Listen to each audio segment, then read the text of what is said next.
And do people understand the lifestyle changes that they need to make? Let's take air travel, for example. I mean, aerospace is a big and important industry in the UK. We're expanding our airports. Do you think people are willing and ready to reduce the number of flights they make, for example, in order to achieve the changes that we're arguing for? Well, they won't.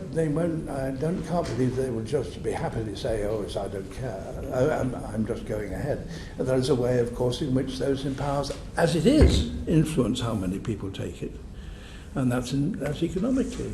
I mean, you adjust the price to the various restrictions that you have. You would argue that air travel should become more expensive, Sir David? I think that one way of reducing these things is to count the cost of what it is that the air travel costs in real terms, in terms of the environment. And if you cost that, you would see that the tickets are extraordinarily cheap. And should we reduce people's expectation of being able to make a couple of flights every year to Spain or France or on holiday? Do you think we should restrict that in some way? I don't know how you would restrict it other than economically.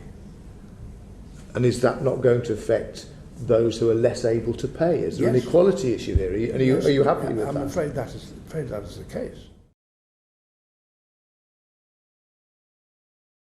And are people guilty of tokenism? I mean, we're talking, for example, people will make an effort to use less plastic, but is that really going to have a significant impact on changing our climate? Are people just going to, or maybe say, well, I'll take one less overseas holiday than I might do? Do people really understand the changes that they will have to make in their lifestyle? I don't know the answer to that, but I don't know how else you would actually transfer it into practical business, into practical life, except by putting that. I mean, you put the economic factor into it.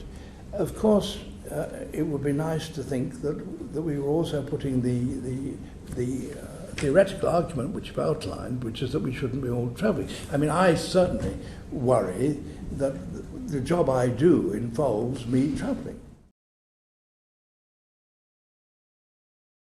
I have travelled by air only too frequently in the last 6 months alone in order to make programmes. Some of them programmes about the very subject that we're talking about, which is, I dare say, a paradox.